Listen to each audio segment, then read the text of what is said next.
good morning, good afternoon, good evening, and good night. Great to have your company. Welcome to the Erin Molan Show. It's another massive episode. My very special guest today, apart from Wes, who is sitting patiently, I'll introduce you to him in a second, is Officer Tatum. He's massive in America, went to a Trump rally in 2016, was a cop, did a video afterwards, just to his 100 followers, went viral. He now has hundreds of millions of views every single month, and he is a voice of reason. But the story about how he started is fascinating. Plus, we delve into what he thinks of Tucker Carlson and his very good friend, Candace Owens. Now, they don't see eye to eye on the war in the Middle East. It's a fascinating conversation, so do not go anywhere. But let's get you across the headlines. Wes Hennessey, former commando, one of Australia's great soldiers, and a man who speaks common sense. Wes, great to see you. Now, tell me, I want to start by looking at this horrific murder in America. And of course, this is yet to go before the courts, but Donald Trump has weighed in. A beautiful young Ukrainian girl who fled the war has been stabbed senselessly on a train, and allegedly by a man who has been before the courts 13 times for other criminal offences. He is a career criminal. Now, what annoys me so much, apart from the tragedy of what has occurred, is the fact that the left media, the Democrats, they are all completely silent on this because it doesn't fit their narrative. Now, Donald Trump has come out and made comment about this, and he's sent his love to this woman's family. He says there are evil people and we have to confront that. I give love and hope to the family of the woman who was stabbed by a madman. He says a lunatic just got up and started. It's right on tape, but not really watchable because it's so horrible, but just viciously stabbed. She's just sitting there. These are evil people. And Wes, what frustrates me about this is if you look at the number of stories that was done on George Floyd, for example, CNN, BBC taking the knee, the whole thing, versus the number of stories that were done on this poor woman because the perpetrator here doesn't fit the narrative for these left-wing media companies. It's almost nothing. Extremely sad, but unfortunately not surprising that we see this common theme whereby, the media chooses, the mainstream media chooses and picks what stories, they wish to, fly up the flagpole and associate themselves with. But often it's these horrific stories that they don't take tone to, which get left silent. And, it's extremely horrible. And it also demonstrates partly here what's happening in Australia with these catch and release programs. This is the key question, how does an offender with an alleged offender with such horrific history, is out there in a subway and does such a horrific crime again? Clearly hasn't re-assimilated into society. Clearly there would be indicators. He's well known to police. It's just horrible, absolutely horrible. Isn't it just? So too, Wes, the terrorist attack that's occurred in Jerusalem overnight. Originally, when I heard reports coming out, there was just talk about people injured, and I thought, oh, thank God, still horrific, but then the deaths started to creep up. 4 people, 5 people, 6 people now. 2 terrorists with guns just unleash on a bus full of people who cannot defend themselves. So cowardly, so cowardly. These are the people that they march for on the streets of Western nations where they don't face a second of this kind of danger themselves. This is just another example of who the enemy actually is, and it ain't Israel. And terrorists are being terrorists, and they're conducting terrorism.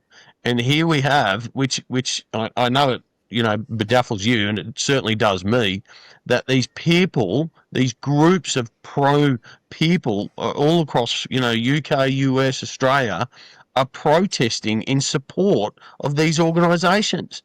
It's like they fail, to really see through what is occurring, and that they don't keep up with these stories. There's terrorist events happening in every country every day. And if we come back to the mainstream media, how many of them did you see? How much coverage did this get this morning on Channel 7, Channel 9, for example, in Australia or in any other country? And barely nothing. There's sidelines on the back of news apps that you really need to almost search for to find, which is a disgrace. And it just shows, again, the bias. We need to call out terrorists for who they are, what they are, and the atrocious activities they're conducting. And it's just constant. It shows you that they're still organised, that they're equipped, and that they're willing to do such atrocities because they're continuing to do so. Which feeds into Israel because if I was Israel, it gives them more catalyst to continue their campaign and demonstrates that that the organisations are still there, they're still Yes. able, and they're still willing to conduct such things. So, by no means should the offensive that they have against Hamas and others cease. It needs to continue until Can it? they are unable to conduct these Yeah. attacks. And that's exactly right. It's not like, and I make this point all the time, they're not in Gaza for revenge. It's not like the threat has been completely destroyed and there are no hostages and Israel's just there going, we're going to get you back for October 7. The threat is still very real and they're promising, not just promising, they're continuing to carry out these terrorist attacks and they still have nearly 50 hostages. Exactly. What would you do? What would any other nation You do? would continue the offensive until Yes. every last one of them. Well, the reality is you will never actually kill every last one of them because of their recruitment process, but you will continue the offensive until they are strategically considered ineffective and inoperable. And unfortunately, we're not there yet. And this attack, again, as per others, demonstrates that they're still capable, organised and willing. Absolutely. Well said. Have a look at this image from Bondi Beach yesterday. So we'll look now, and a man on horseback, like you're not even allowed a dog on the beach, a man on horseback galloping along, flying the Palestinian flag. No.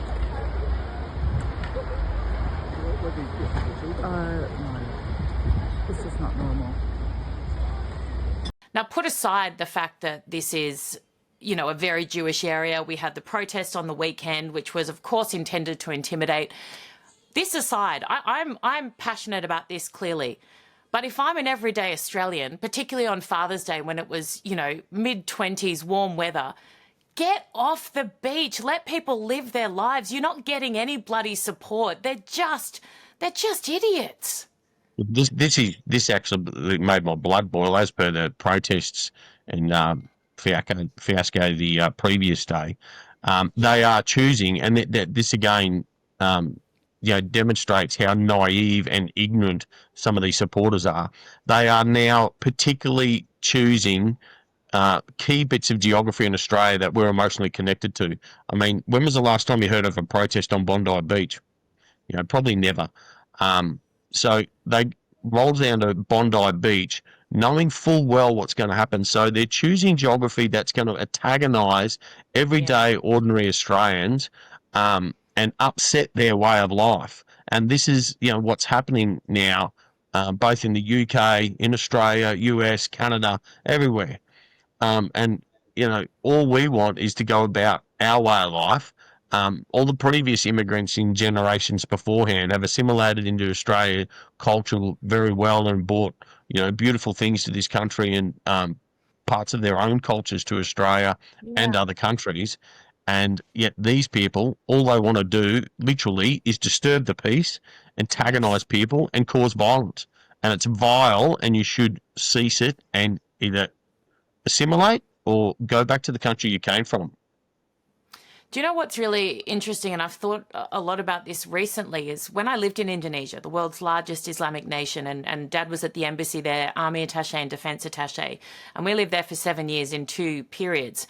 And it was drilled into us by Mum and Dad, and my gosh, we did not err because we would have got our asses kicked, essentially. We had to respect the culture to the point where we used to think as kids it was ridiculous.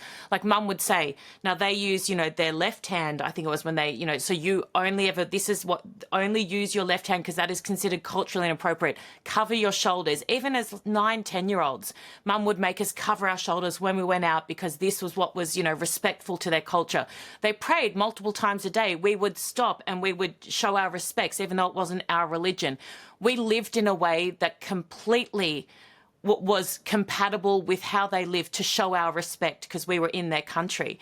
And where has that gone? It's not saying that you can't have... We had Aussie barbecues at home, and we loved our Australian culture there. But when we were in this country, we showed utmost respect to the Muslim religion and to the people because we were in their homes, you know? So, And this so I is the just don't issue. get this mentality. Yeah, and this is the issue. It's not mutual.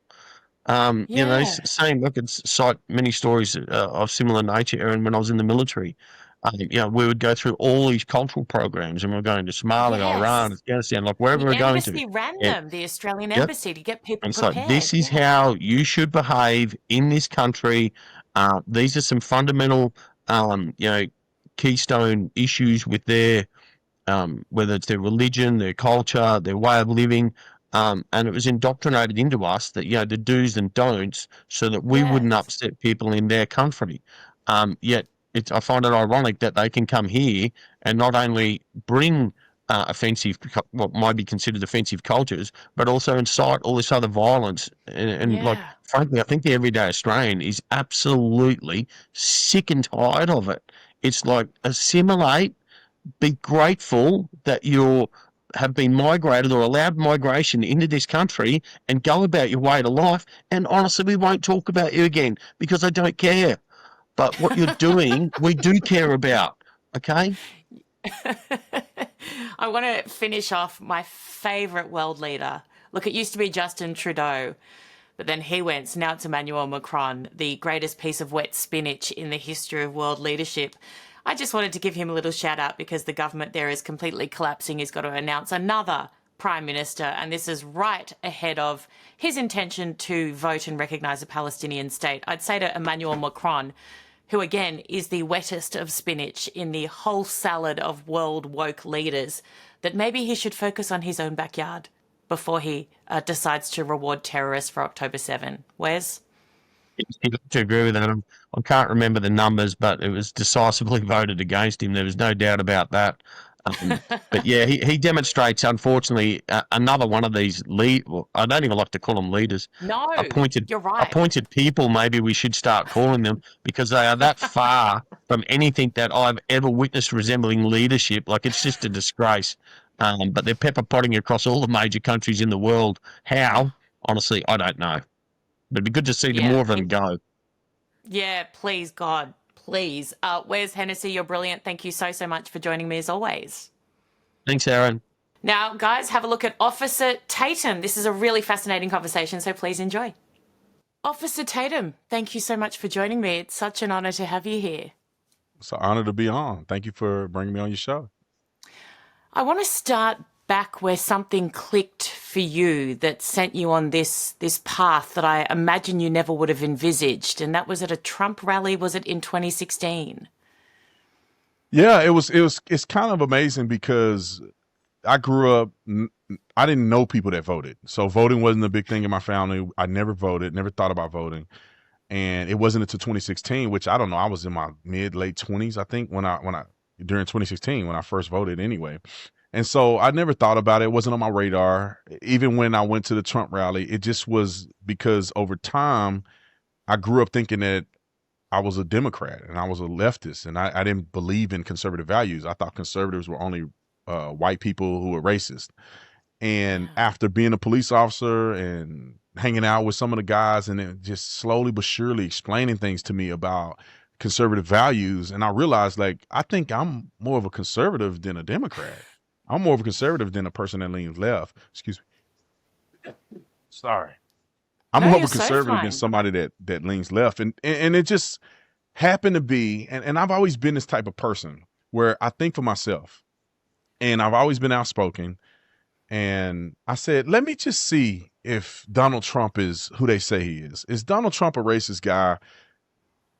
People probably don't remember this because history has been rewritten when it comes to Donald Trump, but Donald Trump was incredibly popular in America. Donald Trump is one of the, most prolific businessmen to ever live. Everybody loved him. So outside of the political side of it, I said, you know what? I'm going to go see if Donald Trump is even worth me, considering voting for him. Is he even serious about what he's saying? And also I get to see Donald Trump in Tucson, Arizona, which he would never go to Tucson, Arizona for any reason but this one. So I said, let me just go and see what it is. Oh, I was blown away.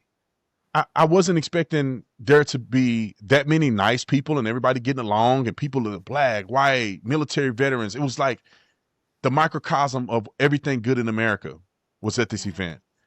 And he comes out, everybody's cheering. He's like a celebrity. He's funny. He's saying everything that I actually believe in. I believe in securing the borders, believe in lowering taxes, doing stuff for the working class people, believing in God and country and patriotism. And I'm like, this guy's, he may be serious. I don't know if he's serious or not, but I agree with everything he's saying. Yeah. Then I realized how crazy the protesters were. They were blocking the doors. They were trying to fight people. One of them hurled a slur at me, called me a white supremacist when I first entered the building. I didn't even have Trump stuff on. I just had a regular black shirt on. And so I realized, wait a minute, the media is not being honest. These people are crazy and the Trump people are decent individuals. And I uploaded the video simply because I was too lazy to write a message, because normally I just write about God and write my thoughts on Facebook. I didn't have a following. I wasn't a social media person. 100 people follow me and I just write my stuff. So I was too lazy to do that. I was tired. I had worked the night shift and stayed up to go to the event. So I said, let me just do this little video and upload it and go to sleep. I thought none of it. I just gave my opinion. This is what happened to me at a Trump rally. Before you go on, I want to show my audience that video. Just a second. Let's play it. Okay, perfect. Insight on my experience at a Donald Trump rally. The reason that I wanted to go is because I don't want to believe what other people tell me, because sometimes through media, through other people, it can be very disingenuous, or you could be talking to or getting a perspective from somebody who is very, very uninformed. Mm-hmm. So I had an opportunity. Donald Trump came to Tucson, Arizona, where I live, and came and did a rally here, and I had an opportunity to go, so I went in there. Very, very shocking. I wasn't expecting what I saw. I had no idea that I was going to leave that event with the thought process and experience that I obtained. When you get closer to the door, I couldn't take pictures. I couldn't do video because they were pushing us through, because people were verbally violent at the door, yelling, saying F Donald Trump. I mean, being outrageous. Very, very uncomfortable feeling. I mean, people were directly yelling at me as if I'm a criminal. And all I'm trying to do is just hear what the man have to say. I didn't wear anything supporting Donald Trump. I was very neutral with this black shirt and khakis on. When I got inside, it was peaceful. Initially, the shocking thing is that everybody seemed to be peaceful. Before he ever came out, they made an announcement and said, you are not to harm protesters. You are not to get in a physical altercation with them.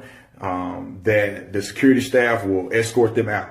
During the event, I mean, these people were acting a fool. I'm talking about cussing and screaming. You guys seen some pictures.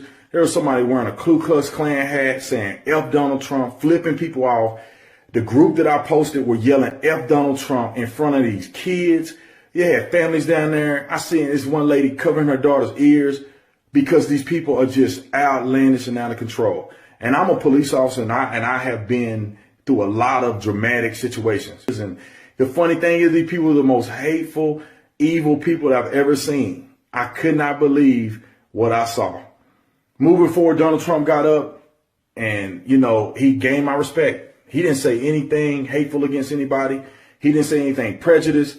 I didn't hear any of that. I didn't hear any tones of that. I didn't get that perception from the people who were following him. Everybody was just excited for what he had to say. And I think he said a lot of positive things.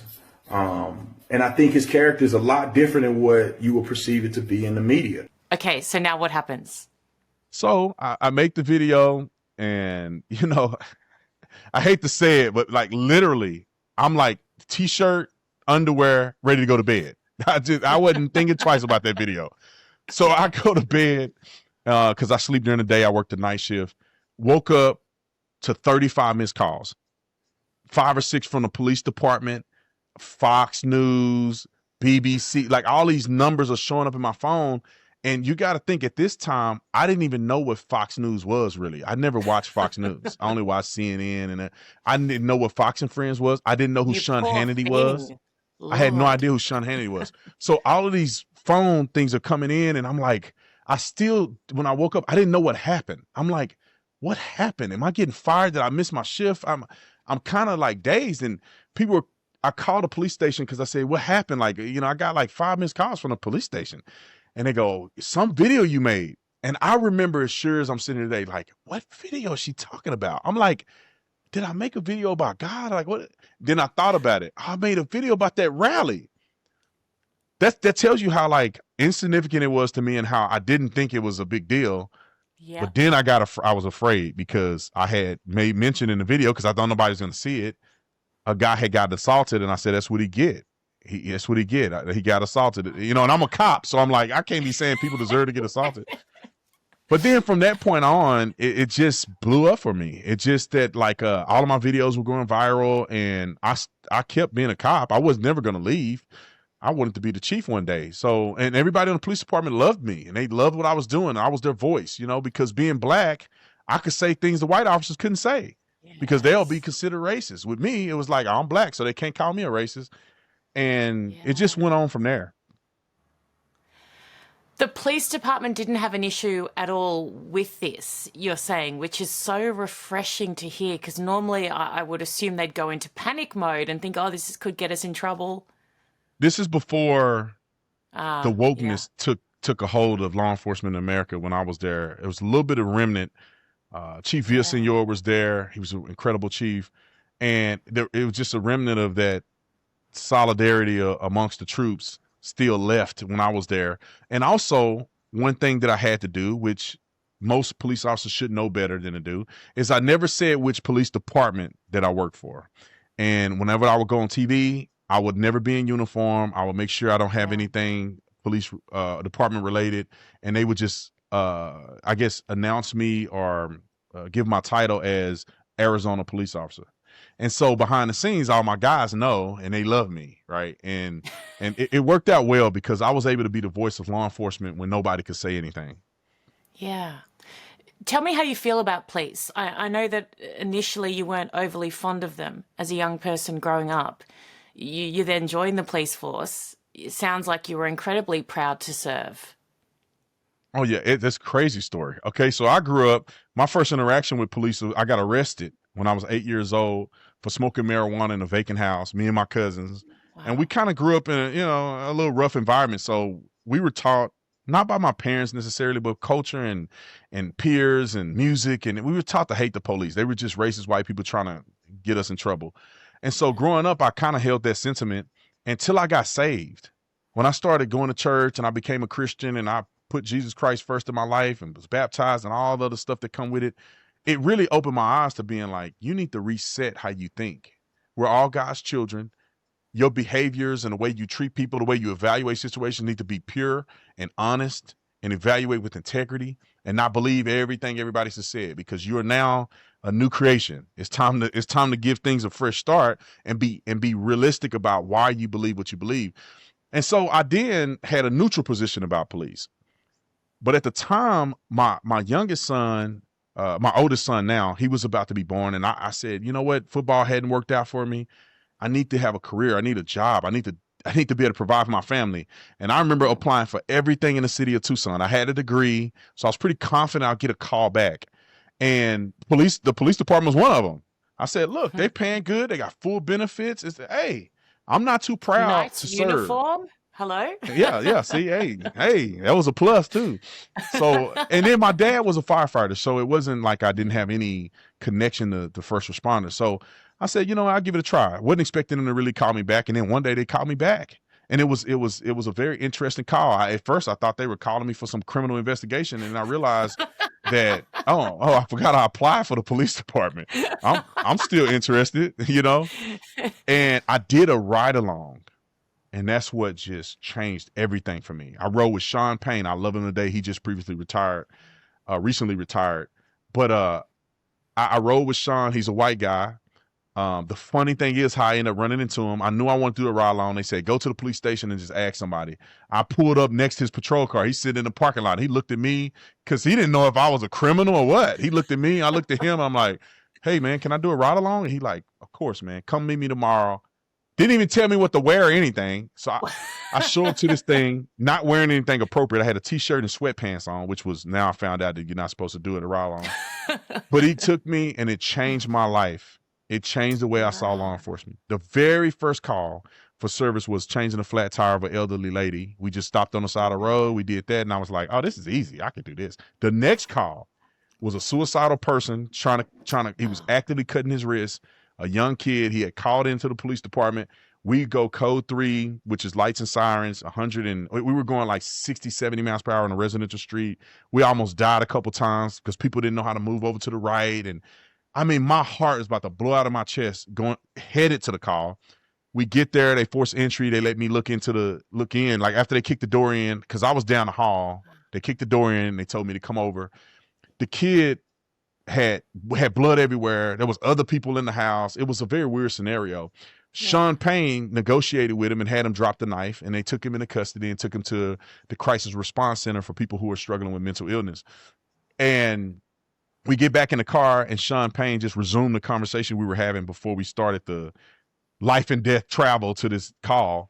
And I remember thinking, I can't even remember what we were talking about. I'm so rattled by this experience. And how does he have so much composure? This dude is like a superhero. He just went through all this, and he's able to compartmentalize and then continue the conversation as if nothing just happened here. And from that point on, I was like, this dude's a hero, man. I want to be a hero like Sean. And I went through the process, became a police officer, and I loved every minute of it. A couple of things strike me with that story. I think it's so underrated how showing someone even just a little bit of kindness or patience can change their entire existence. And you've got people in the police force who are tired, who are traumatized, and understandably so. You at the door going, can I, and you'd almost forgive them for saying, oh mate, not today. Or, I've just done 8 murders this week. Or like, to give someone time or a chance when you're already busy and you've got stuff on it and you don't have to is so underrated. It changes people's lives, right?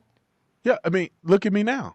I mean, me and Sean talk all the time, but like, if it wasn't for Sean Payne on that day showing compassion to me, a person he don't know, I wouldn't be Brandon Tatum today, influencing and having an impact on millions and millions and millions of people.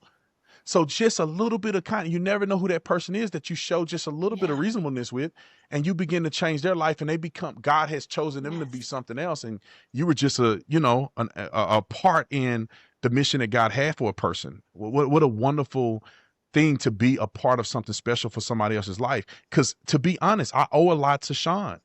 I would have never became a cop. I would have never became conservative.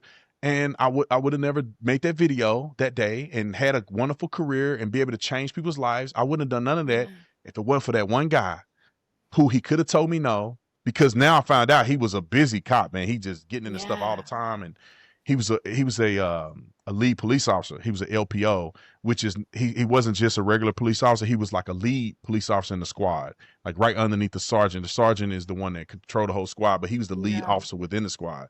So he had a lot of responsibilities, and he could have just said, I don't know this guy, this black dude coming up to me. But that wasn't his approach. Second thing I note is how by leading by example, how just by doing what you do, particularly when it's for a good cause, and being a policeman absolutely is, and doing it insanely well, can motivate and inspire people as well. Just what he did with that young boy and got him to put down the knife. And by example, he showed you what you can do. And that's why you should always strive for greatness in everything you do, because you don't know who's watching. 10,000%. And it's contagious. He probably didn't think nothing of it. He didn't probably think that Brandon Tatum would be Brandon Tatum today. He was just probably just being a good man, which he is. He is one of the best men that I've ever met. But it also influenced me to want to be like him. So I had my opportunity. I talked the lady out of a knife. She actually pulled a knife on me and ran at me. But God had it in my heart that she wasn't, I just saw it in her eyes. She wasn't really trying to kill me. She was trying to get me to shoot her to have what they call a suicide. It was a suicide by cop. But she didn't, and I was able to negotiate with her. And because of what I learned and my compassion and learning that you can be an officer and have intensity and still have compassion and still love. And, you got to do what you got to do when the rubber hit the road, but you can still show people respect and dignity. And so I was able to talk a person I had encountered with a knife. I saved a young lady from jumping off of a bridge. And all of that stemmed from the example that I saw from Sean Payne. And then, of course, there's other people that can see that you could be an officer that's tough, to have authority. You can be in shape. You can do all this other stuff, but you can still love people and show them compassion and believe in them. Even when you arrest them and you take them to jail, you can still speak life to them and pray for them. You know, I would pray for people all the time. If they brought up God one time, you want me to pray? If they said anything about God, I can talk about it. If they don't say nothing, we're not supposed to talk about God. But I still pray for them when they didn't know about it. I prayed him, you know, I prayed in my head. I prayed for them. I spoke life to them. And I had kids come up to me. I remember at a gas station, I was doing paperwork. He scared the living daylights out of me. He runs up to my car and, Officer Tatum. And I'm like, I could got shot there and I would have never seen it coming. Yeah. And he was like, man, I appreciate you, man. Thank you so much, man. You arrested me the other day for marijuana possession. And he said, I don't smoke marijuana anymore. I get my life together, man. Wow. I'm doing great. There's another situation, a guy named D-Boy. He was an alcoholic. And every other cop would just arrest him every day. He had like 50, 60 arrests. I realized that what affected him the most when I pour his beer out, because they arrested him for drinking in public. So I just pour his beer out. He just gets so upset. But I used to always be nice to D-Boy, always compassionate. And one day D-Boy came to me. It was months later. I was hoping that D-Boy hadn't died because I hadn't seen him. He came to me. He was handsome, cleaned up, long, beautiful hair. He was from an Indian reservation. Long, beautiful hair. He came to me and said, Officer Tatum, man, I'm changed my life, man. I don't drink. I'm healthy. I'm happy. And it just made me, those situations made me love being a cop. And it really structured who I am today. And it brought what God has called us to be to fruition. It's a reality when you do things right. Talking about doing things right, and that's incredible. That must mean so much to you, and so it should. And thank you for your service as well. I really appreciate it. When you look at the world today, and you've recently come into contact with the Israel derangement syndrome, which is very similar to Trump derangement syndrome, people are absolutely insane. I'm Catholic, not Israeli, not Jewish. When October 7 happened, I came out very strongly on my platform, on my TV show, and condemned the terrorists and stood with the innocent victims of that terrorism. And wow, did I not expect the reaction, the abuse, the threats, the cray-cray. And I still now, nearly 2 years later, sit here and go, if you told me that a terrorist group would slaughter innocents, and now in my country, they march across a bridge waving their flag, pretending to be feminists and pretending to try and save children when they are trying to protect the terrorists who are killing the children, I would have said, you're dreaming. Welcome to the club.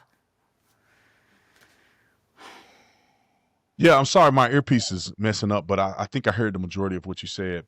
It is the most insane thing that I've ever experienced in my entire life. I can't believe it. I have lost maybe like 2 or 3 hours of sleep for the last couple nights, just not being able to understand what are people talking about here. The terrorist attack happened on October the 7th. They raped, they mutilated, they beat people. They still have hostages to this day. They didn't go after the IDF. They went after innocent people and mowed them down, filmed it, celebrated it, raped women, took them back to Gaza, celebrated, cheered. They cheered from the West Bank and they cheered from Gaza. And all Israel is saying is that this can never happen again because next time, and people forget, they launched thousands of missiles into Israel. Mm-hmm. But thank God they have the Iron Dome, or there will be hundreds of thousands of Israelis just completely dead. They retaliate in a war that's no different, in an urban war setting that's no different than any other war that's been waged justifiably. They're not doing anything bizarre and unique. They're executing a war like we would do and like any other country would do. And now they get just crucified over it. And they show these propaganda videos of little kids. And people that used to have common sense to say, there's really no context here. There's really no evidence here. I need a little more information. They're completely they believe everything. They see a kid with ketchup on his shirt, and it's clearly the person put ketchup on his shirt, and they're rocking him, and the kid is breathing and blinking, and they're like, oh, they just killing innocent kids. It's not the case. There's no evidence of them just targeting children. And if you notice, that's all they say. People that are killing innocent kids, the kids, the murdering children, Where is the campaign? Where is the actual tactic? Where is the evidence? Where's the video of them just killing innocent kids for no reason? That's something that bothers me, and the hatred and vitriolic behavior that we face just for saying, I think Israel deserves the right to defend themselves from a terrorist group that hides behind their own people, that launch rockets. I tell people all the time, I say, where did they launch the rockets from? They don't have a military base in Gaza. They don't have any of that. Hospitals, UN infrastructure, you name it, from there. 100%. And it's proven. The IDF if you go follow IDF on X account, every time they do anything, they show, this is a school. Here's the weaponry that we found in the school. Here's a church or a place of worship. Here's the weaponry. Here's the tunnel systems. Here's a hospital. Here's the tunnel system. Here, we like they say he committed genocide, and I'm like, oh really? What is? Oh, they send leaflets to people to evacuate. They give them time to evacuate. Then these people have so much time to evacuate. They go set up a camera, perfectly structured on the building, set up people, and when Israel hit the building, they go running like they didn't know what was going on. Well, why is the camera set up and the camera know before all the people know every time I see a video? It's insane to me. If you're trying to commit, here's the thing. Genocide since when? If they say since 1948, well, the population was 500,000 of Palestinians, and now it's 2 million plus. So that their population has grown faster than Israelis' population. So that's definitely not a genocide. During the war, we can talk about the war right now. You don't commit you can't call it a genocide when they're feeding you. They're giving you food. They're giving you diapers. They're giving you baby formula. They're giving you leaflets. They're evacuating. They tell you exactly where they're going to bomb. Out for treatment. You don't do that if you're trying to commit a genocide.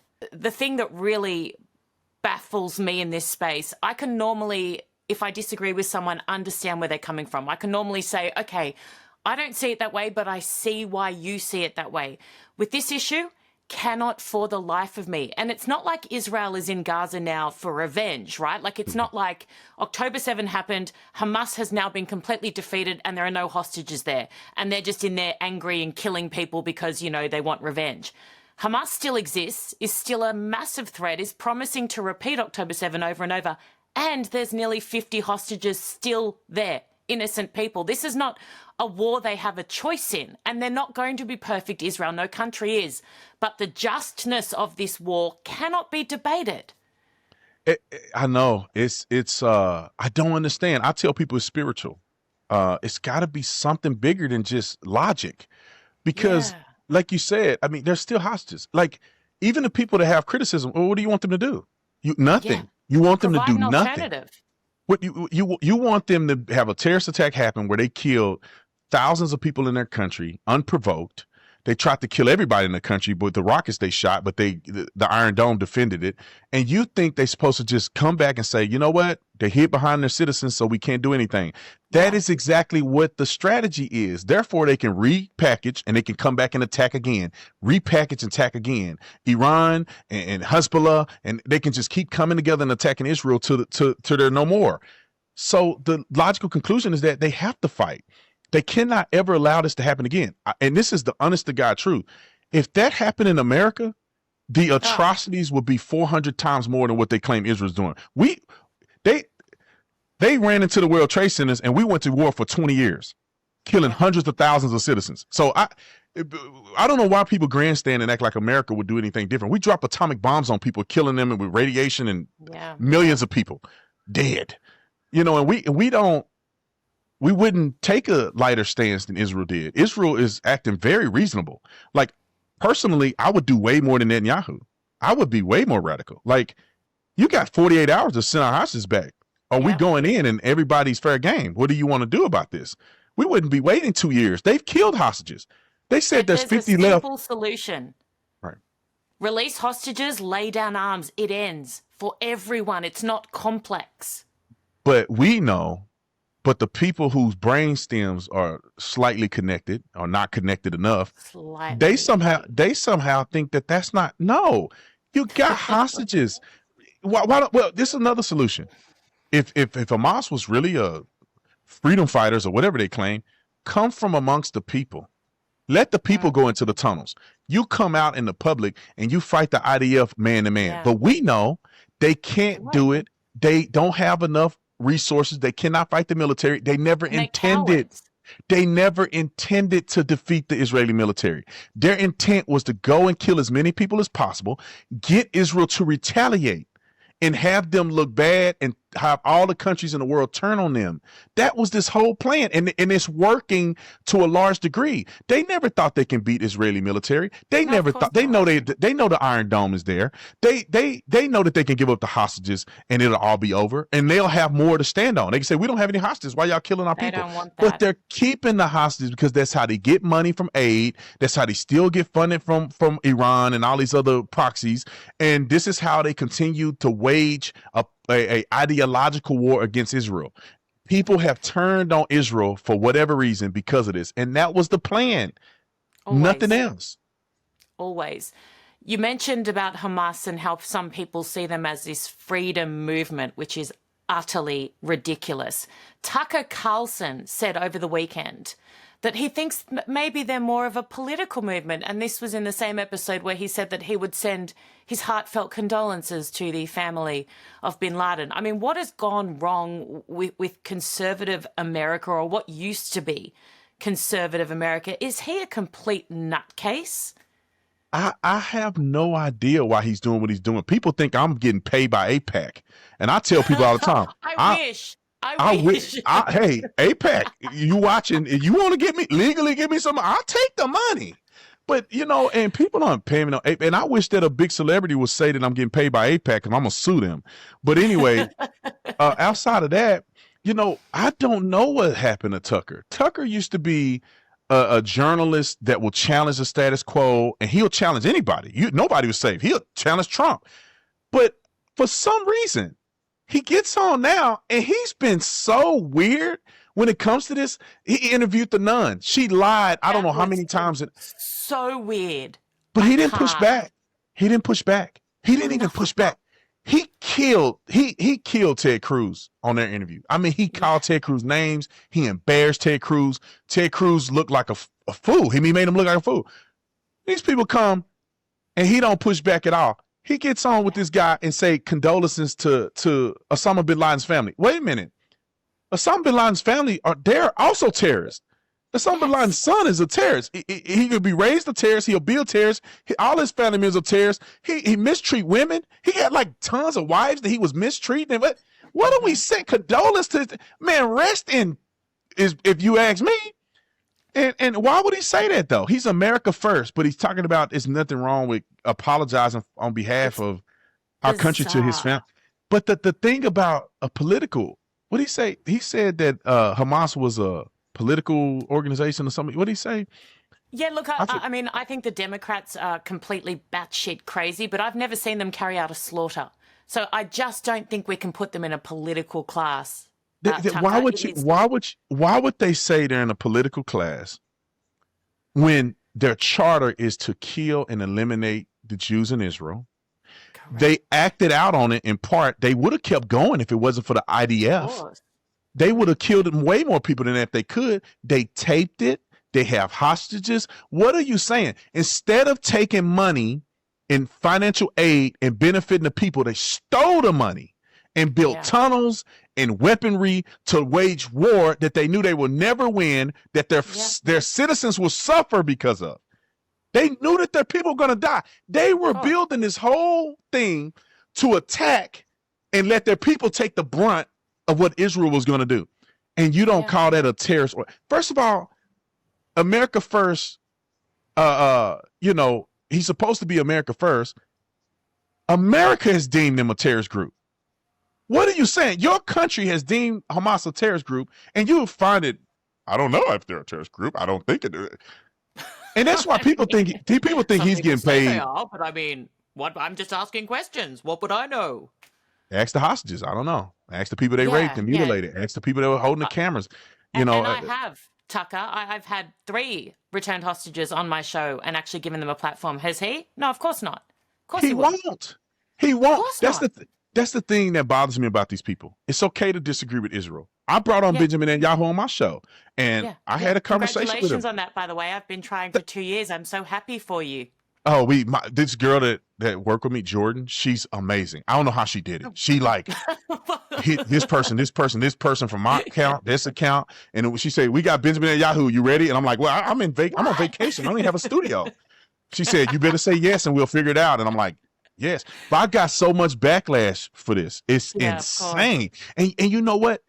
They shared one clip, 37-minute interview. I asked him about the treatment of Christians in Israel. I asked him about the bombing of the Catholic Church in Gaza. I asked him about the genocide, the alleged genocide against the Gazan people. I asked him about the famine that they claim, that he's starving people and they're not giving them food. I asked him about the military. It's an accusation against the IDF that they were told that they had the right to shoot and kill on the spot at the feed zones. I asked him about that. Yeah. I went through and asked him about him being a criminal and that he's only waging a war because he's avoiding going to prison, and that he's a war criminal, and that Israel's committing war crimes. I asked him about everything they asked me. I only had 30 minutes. I would have asked him more, but I asked him about all of these things. Not one clip had a rebuttal to it. Not one clip anybody ever posted. They posted one clip of me saying that a little kid who was 3 or 4 spit or spat on a pastor that was with me. And immediately when the kid did it, another adult came and rebuked him and said, "That's not right. We don't do that here. You guys are always welcome here. These people are idiots." I thought by telling Benjamin Netanyahu that during the interview, that it would, not just to him, but to the audience of the show, that even in the sense that somebody had something against Christians, somebody immediately critiqued them. Called him out immediately. It wasn't a second. He called that kid out. And it changed my life being in Israel. And they forget that I said that part, that we had no problems with any adults. We went all over Israel. Everybody was nice. Everybody was generous. Anybody that's going to enter to Israel know that I'm telling the truth. And it changed my life. I began to like Israel more after that trip than ever before. But people play the whole context, which I was shocked. Yeah. And they hone in on the kid spitting, and now I'm a meme online of they only spit on me once. Well, nobody ever spit on me. He spit on the head leg of the pastor. When they resort to that, you know you've won. When that is the best thing that they can do, when that is what the lengths they have to go to try and discredit you and that brilliant interview, and it was brilliant, you know you've won. They've got no substance to anything. I want to ask you about Candace Owens. Did you like her initially? Do you like her now? What are your thoughts on her? Well, yeah, Candace is like a sister to me. So I love Candace, just like a family member. Of course, her and I disagree on the Israel thing. We text, her and my wife text, we joke back and forth. I'm like, I think she crazy and she think I'm crazy. But we're family. Does your wife agree with her or with you? My wife, at first my wife was kind of leaning towards Candace a little bit more. I think she's leaning towards me after she see this crazy backlash that I'm getting, and she see how hateful people are about this, and she's starting to wake up. And here's one thing I told my wife that made her kind of wake up to this. I said, did you know that we give $3.8 billion for defense to Israel every year, and they give 75, they have to spend 75% of that, 3/4 of that in America. Did you know that? And she was like, I never heard of that. Why do people not talk about it? I said, there you go. When you see them saying we shouldn't give funding to Israel and we give them billions of dollars, but they don't talk about how they have to spend back into the American economy. Essentially, we give them less than 1% of our GDP. Yeah. And my wife's starting to see it. She's starting to see the interview and all this other stuff. And so I think personally, she leaning more towards me on that topic, because what happens is women, and not all, but the emotionalism of children dying gets to them. No, I'm a mother. The thought I see a child with a cut on its arm in a playground in Sydney, and I feel physically ill and my heart breaks and I want to cry.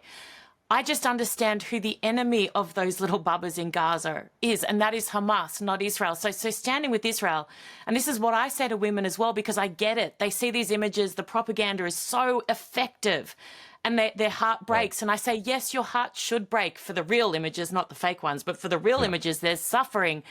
But you've got to understand you can't help these kids if you blame Israel, because they're not the enemy. You've got to identify the enemy to save them, and the enemy is their own terrorists. Yeah, so me and Candace, you know, obviously us being really, really good friends, we don't talk about each other negatively online. Like you'll never hear her talk about me, and I will Yeah. never talk about her negatively.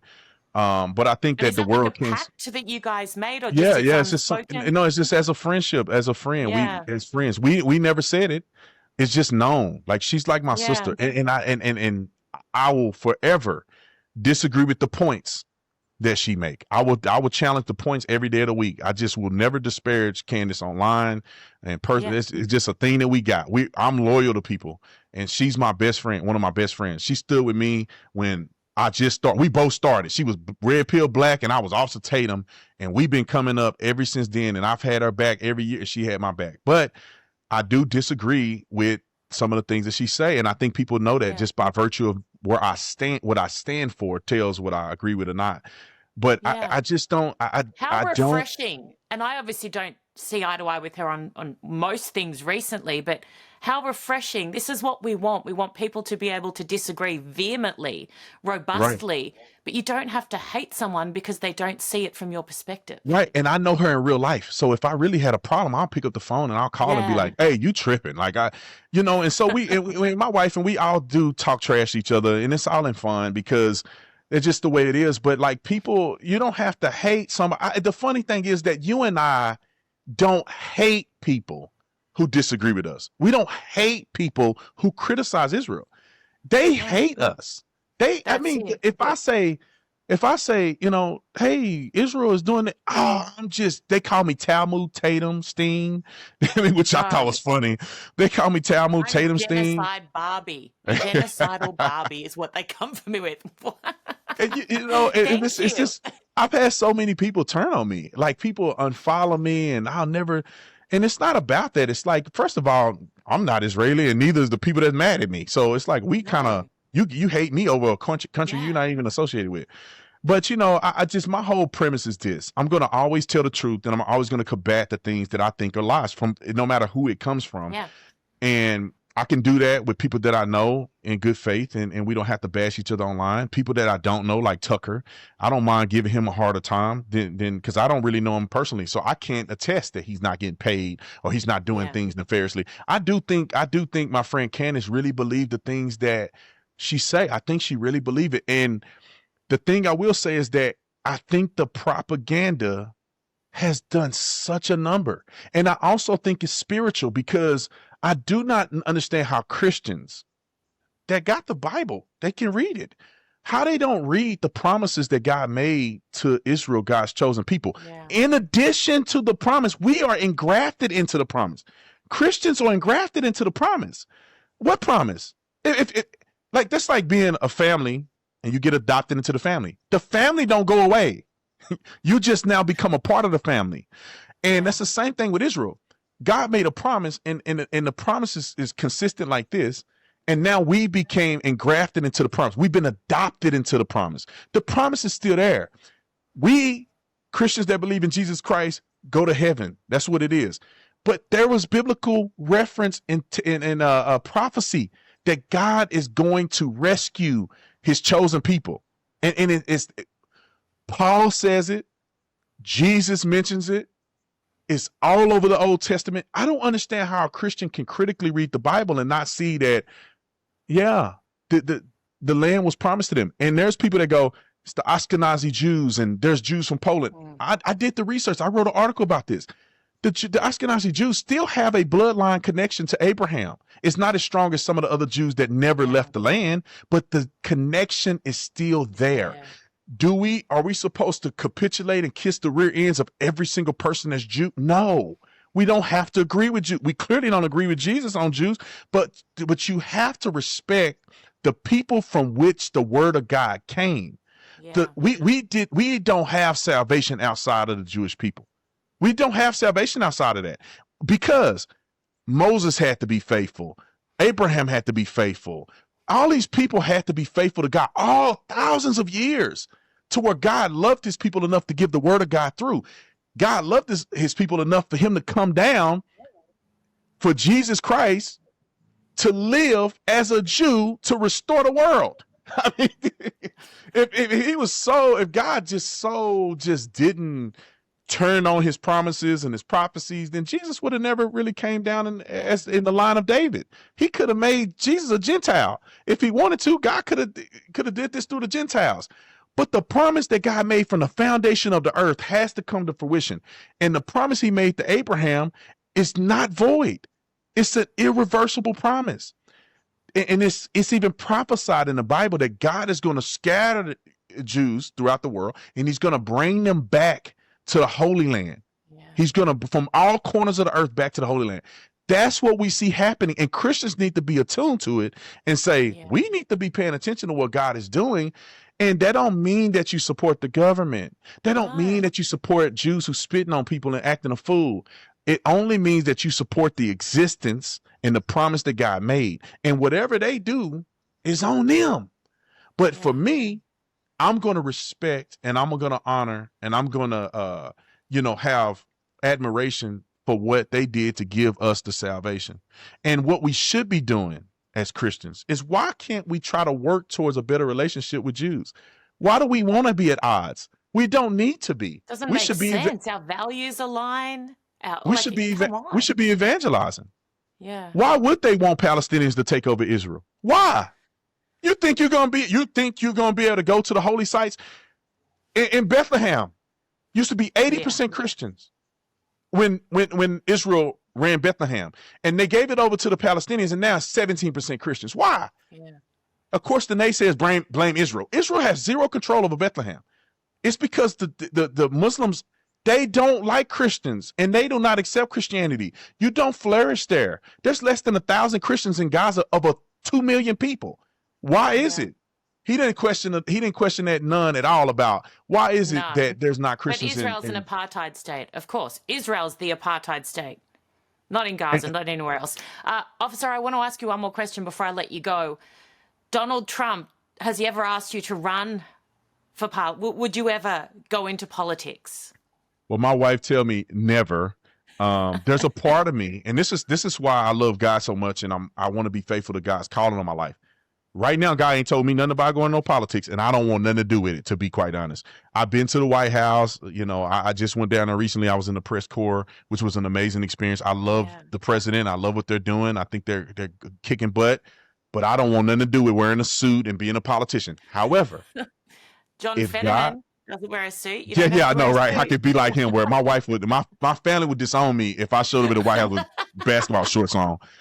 But if God were to come to me or encourage me through another person, and I felt it was God calling me to do it, I would. And I have an incredible empire here. I employ a bunch of people.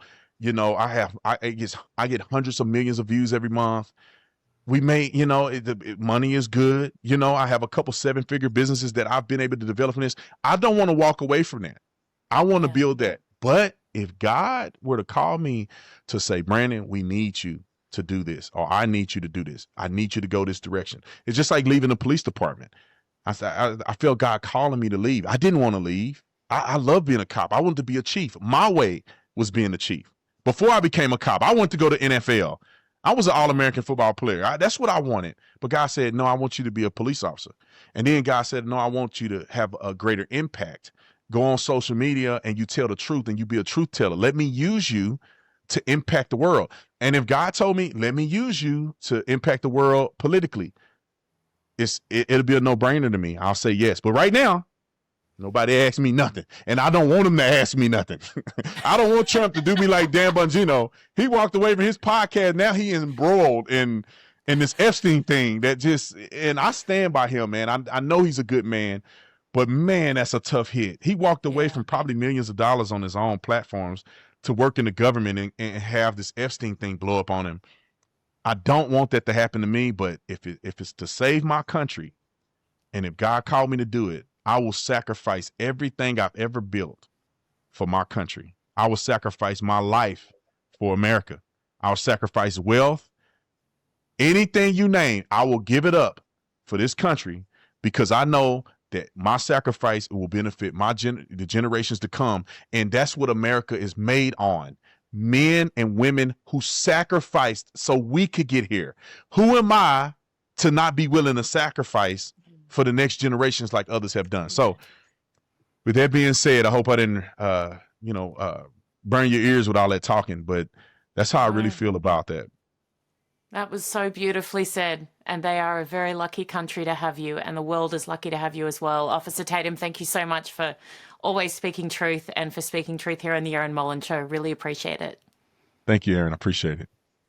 He's a real character, isn't he? And interesting, his take on Candace Owens. It's something I think about a lot, actually, in regards to there are people who I like as people, but who think completely differently to me on this. But then there's also a part of me that thinks this is so values-based and values-driven that if you are siding with a group that I believe are kind of aligned with terrorists, then how can I like you as a person? It's a really complex space, but, I guess everyone navigates it individually and differently depending on the person. But yeah, he's a fascinating man.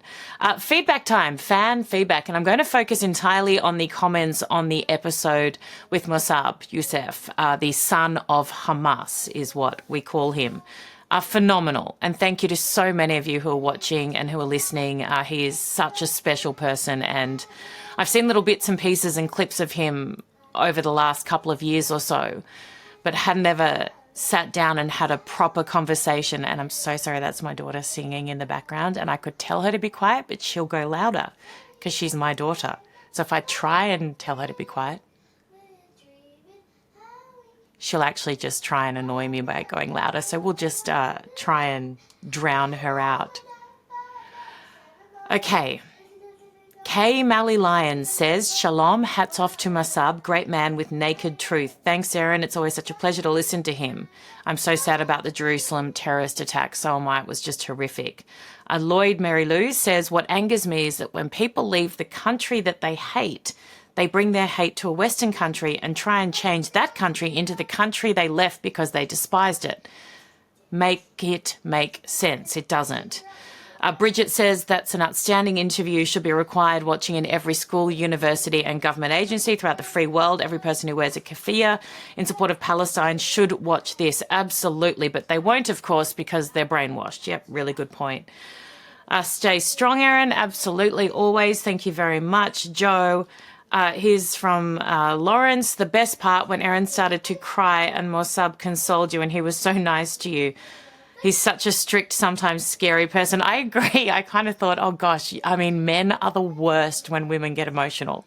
Like, I get it. My dad, like when he would, call her if I'd be upset or if I'd say, love you, Dad, he'd be like, yes, well, goodbye, Erin. Nice to chat. Like, it's so funny. Men are so bad with emotion. So, and I was wondering, gosh, this is a former terrorist, essentially, son of the guy who created Hamas. What's he going to do with my emotion? But he was very, very sweet.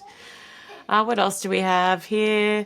Erin, what is your degree in world politics? What qualifies you? Oh, what a great question. Peter, I dropped out of uni 6 times, including international politics, law, media studies, journalism, Asian studies. So I'm completely unqualified in an academic sense, but I tell you what I do have that a lot of other people don't. That is common sense, a brain, an enormous appetite for knowledge, and an investment in this space that would be unrivaled, I suspect, by most. And I'm just a person, a human being with an opinion. That's why it's called the Erin Molan Show. So sure, you can go and watch the show of an academic or someone with 8,000 degrees in honours who's never actually lived in the real world. Please go for gold. But me, I just look at things and I tell you what I think, and I don't need a qualification for that, apart from, well, being me, Erin. Thank you so much for watching, listening. Love you all. Take care. We'll see you tomorrow. Bye.